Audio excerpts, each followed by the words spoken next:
ಕೆಲವು ದಿನಗಳ ಹಿಂದೆ ಯೋಗಿ ಆದಿತ್ಯನಾಥ್ ಒಂದು ಮಾತು ಹೇಳಿದರು.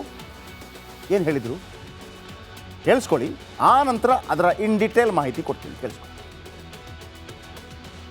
शुरुआत है शुरुआत, और इस शुरुआत को मंजिल तक पहुंचाना है. मंजिल का लक्ष्य प्रधानमंत्री मोदी जी ने आप सबके सामने दिया है, और मंजिल का लक्ष्य है 2047 में जब ये देश अपनी आजादी का शताब्दी महोत्सव मनाए, तब कैसा भारत हो. जैसे अयोध्या है ऐसे ही काशी में भी दिखना चाहिए, ऐसे ही मथुरा में भी दिखना चाहिए.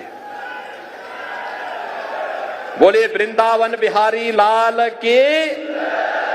और ऐसे ही काशी में भी हो हर हर महादेव के गुंजायमान से काशी बाबा विश्वनाथ धाम भी गूंजना चाहिए. ಅಯೋಧ್ಯೆ ಆಯಿತು, ಕಾಶಿ ವಿಶ್ವನಾಥ ಮತ್ತು ಜ್ಞಾನವ್ಯಾಪಿ ಮತ್ತು ಮಥುರಾ, ಈ 3 ದೇವಸ್ಥಾನಗಳು ವಾಪಸ್ ಬೇಕು ಹಿಂದೂಗಳಿಗೆ ಅಂತ ಹೇಳಿ. ಏನ್ರಿ ಪ್ರತಿ ಸಲ ಇಲ್ಲಿ ಮಾತ್ರ ಅಂತ? ನಾವು ನಿಮಗೆ ಇಸ್ರೇಲ್ ಒಂದು ಕತೆ ಹೇಳ್ತಾ ಇದ್ದೀವಿ ಗೊತ್ತಾ? ಜೆರುಸಲೇಮ್ನಲ್ಲಿ ಶತಶತಮಾನಗಳಿಂದ ಹೋರಾಟಗಳಾಗ್ತಾ ಇದೆ. ಯಾಕೆ?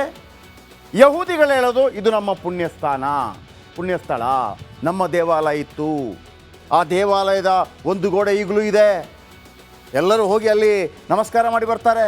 ಒಂದು ಗೋಡೆ ಮಾತ್ರ ಇರೋದು. ಅಲ್ಲಿ ಒಂದು ಮಸೀದಿ ಇದೆ, ಅದು ಮುಸ್ಲಿಮರು ಹೇಳೋದು, ಅದು ನಮ್ಮದು. ಯಾಕೆ ಅಂತಂದರೆ ಮೆಕ್ಕಾ ಅಂದ ನಂತರ ಪವಿತ್ರ ಸ್ಥಳ ಅಲ್ಲಿಂದ ಮೊಹಮ್ಮದ್ ಪೈಗಂಬರರು ಸ್ವರ್ಗಕ್ಕೆ ಹೋದರು. ಇನ್ನೊಂದು ಕಡೆ ಕ್ರಿಶ್ಚಿಯನರು, ಇಲ್ಲಪ್ಪ ಯೇಸು ಕ್ರಿಸ್ತ ಹುಟ್ಟಿದ ಜಾಗ ಇದು, ನಮಗೆ ಬೇಕು. ಹೋರಾಟಗಳಾಗ್ತಾನೆ ಇದೆ. ಆದರೆ ಭಾರತ ಯಾವತ್ತೂ ಕೂಡ ಯಾವುದೇ ಒಂದು ಧರ್ಮವನ್ನು ತುಳಿದದ್ದಿಲ್ಲ. ಆ ಯಹೂದಿಗಳಾಗಲಿ, ಆ ಕ್ರಿಶ್ಚಿಯನ್ರಾಗಲಿ, ಆ ಮುಸ್ಲಿಮರಾಗಲಿ ಭಾರತಕ್ಕೆ ಬಂದಾಗ ಭಾರತ ಅವ್ರಿಗೂ ಸ್ವಾತಂತ್ರ್ಯ ಕೊಟ್ಟಿತ್ತು.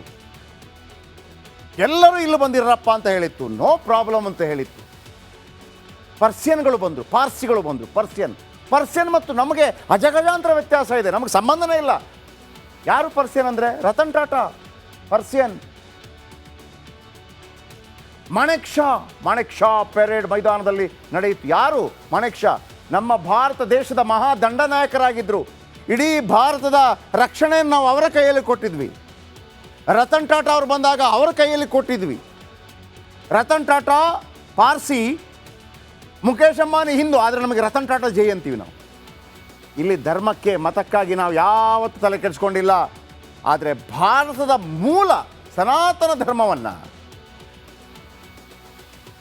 ಆ ಮಂದಿರಗಳನ್ನು ಕೆಡವಿ ಅದರ ಮೇಲೆ ಮಸೀದಿಗಳನ್ನು ಕಟ್ಟಿದಾಗ ಹೆಂಗಾಗಿರ್ಬೇಡ? ನಾವೇ ನಿಮ್ಮನ್ನು ಅವಕಾಶ ಕೊಟ್ಟು ನೀವೇ ಅರೆ ಅದಕ್ಕಾಗಿ ಯೋಗಿ ಹೇಳಿದ್ದು ಅಯೋಧ್ಯೆ, ಕಾಶಿ, ಮಥುರಾ. ಅಯೋಧ್ಯೆ ಆಯಿತು, next Kashi Mathura ಸರದಿನ.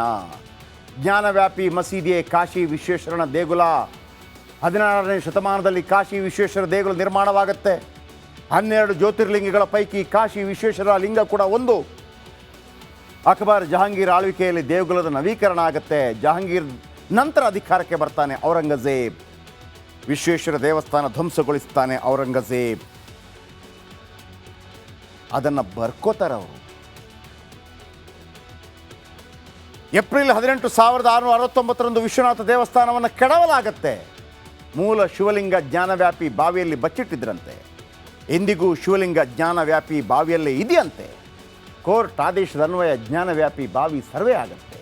Video survey ವೇಳೆ ಮೂಲ ಶಿವಲಿಂಗ ಪತ್ತೆ ಆಯಿತು ಅನ್ನುವಂಥ ಒಂದು ಆಶಾಭಾವನೆ ಇದೆ. ಇಲ್ಲಿಂದ ಮಥುರಾದ ಕೃಷ್ಣ, ಇಲ್ಲಿ ಏನಾಗಿದೆ? ಮಥುರಾದ ಕೃಷ್ಣ ನೋಡಿ ಇದೇ ಥರ ಇದೆ.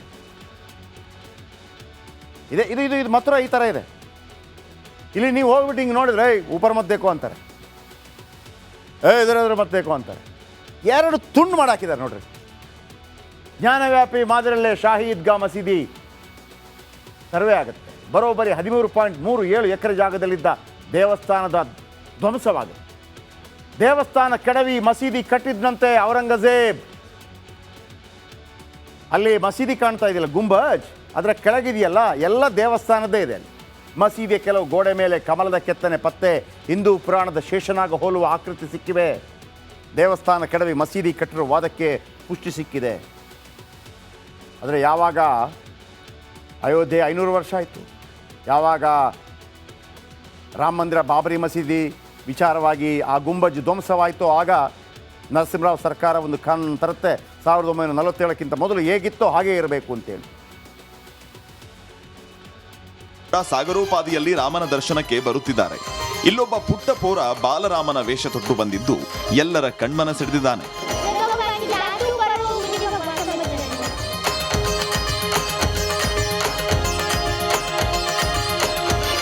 ಅಯೋಧ್ಯೆಯಲ್ಲಿ ರಾಮೋತ್ಸವ ಸಂಭ್ರಮ ಜೋರಾಗಿದ್ರೆ ಇನ್ನು 2 ದಿನದಲ್ಲಿ ಮಹಾ ಕುಂಭಮೇಳ ಆರಂಭ ಆಗಲಿದೆ. ಉತ್ತರ ಪ್ರದೇಶ್ ಈಗ ಸನಾತನ ಧರ್ಮದ ಕೇಂದ್ರ ಸ್ಥಳವಾಗಿ ಮಾರ್ಪಟ್ಟಿದೆ. News desk, republic Kannada. ಅಯೋಧ್ಯೆಯಲ್ಲಿ ಶ್ರೀರಾಮನ ಜಪ ಜೋರಾಗಿದೆ. ಎಲ್ಲಿ ನೋಡಿದ್ರು ಬರೀ ರಾಮ ರಾಮ ರಾಮ. ಇಂದು ಶ್ರೀರಾಮ ಮಂದಿರಕ್ಕೆ 1 ವರ್ಷದ ಸಂಭ್ರಮ. ಅರೇ, ಜನವರಿ 22ಕ್ಕಲ್ವಾ? ಅതെಂಗೆ ಇವತ್ತು ಜನವರಿ 11ಕ್ಕೆ? ನೆನಪಿಡಿ, ಕೃಷ್ಣ ಜನ್ಮಾಷ್ಟಮಿ ಅಂತ ಬರುತ್ತಲ್ಲ, ಒಂದೇ ಡೇಟಿಗೆ ಬರೋದಿಲ್ಲ. ಅದು ನಿಮ್ಮ ಬರ್ತ್ಡೇ ಮಾತ್ರ ಬರೋದು, ನಿಮ್ಮ ಬರ್ತ್ಡೇ ಬರೋದು. ನಾವು ಇಂಗ್ಲೀಷ್ ಕ್ಯಾಲೆಂಡರ್ ಫಾಲೋ ಮಾಡ್ತೀವಿ. ಆದರೆ ಇದು ಹಿಂದೂ ಪಂಚಾಂಗವನ್ನು ಫಾಲೋ ಮಾಡಿದಾಗ ಬರುವಂಥದ್ದು. ಒಂದು ರಿಪೋರ್ಟ್ ನಿಮ್ಮ ಮುಂದೆ.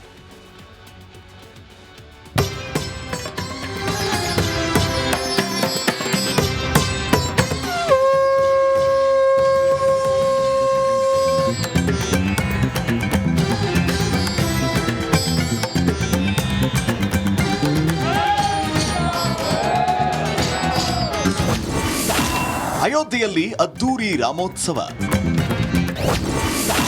ಶ್ರೀರಾಮನ ಮಂದಿರಕ್ಕೆ ವರ್ಷದ ಸಂಭ್ರಮ. ರಘುಕುಲ ತಿಲಕ, ದಶರಥ ನಂದನ, ಮರ್ಯಾದ ಪುರುಷೋತ್ತಮ ಪ್ರಭು ಶ್ರೀರಾಮಚಂದ್ರ. ಇಂದು ಶ್ರೀರಾಮನ ಮಂದಿರಕ್ಕೆ 1 ವರ್ಷದ ಸಂಭ್ರಮ.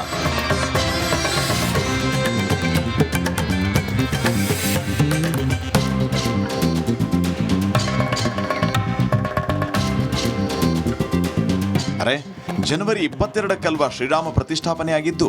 ಇವತ್ತ್ಯಾಕೆ 1 ವರ್ಷ ಅಂತ ಇದ್ದೀವಿ ಅನ್ನೋ ನಿಮ್ಮ ಅನುಮಾನಕ್ಕೆ ನಮ್ಮ ಪಂಚಾಂಗ ಉತ್ತರ ಕೊಡ್ತಾ ಇದೆ. ಕಳೆದ ವರ್ಷ ಪುಷ್ಯ ಮಾಸದ ಶುಕ್ಲ ಪಕ್ಷದ ದ್ವಾದಶಿಯ ದಿನದಂದು ಶ್ರೀರಾಮಲಲ್ಲಾನ ಪ್ರಾಣ ಪ್ರತಿಷ್ಠಾಪನೆ ನೆರವೇರಿತ್ತು.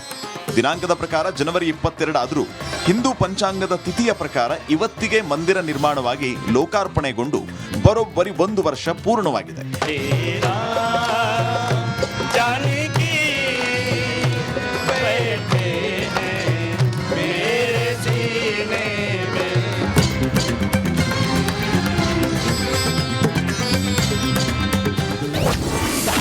ಶ್ರೀರಾಮನ ದರ್ಶನ ಪಡೆದ ಯೋಗಿ, ಬಾಲರಾಮನ ವೇಷ ತೊಟ್ಟು ಬಂದ ಬಾಲಕ. ಅಯೋಧ್ಯ ರಾಮ ಮಂದಿರದ ವಾರ್ಷಿಕೋತ್ಸವ ಆಚರಣೆ ನಿಮಿತ್ತ ಅಯೋಧ್ಯ ಮಧುವಣಗಿತ್ತಿಯಂತೆ ಸಿಂಗಾರಗೊಂಡಿದೆ.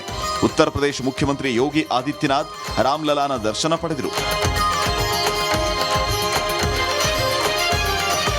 ಕಳೆದ 1 ವರ್ಷದಿಂದ ಅಯೋಧ್ಯೆ ದೇಶದ ಗಮನ ಸೆಳೆಯುತ್ತಿದೆ.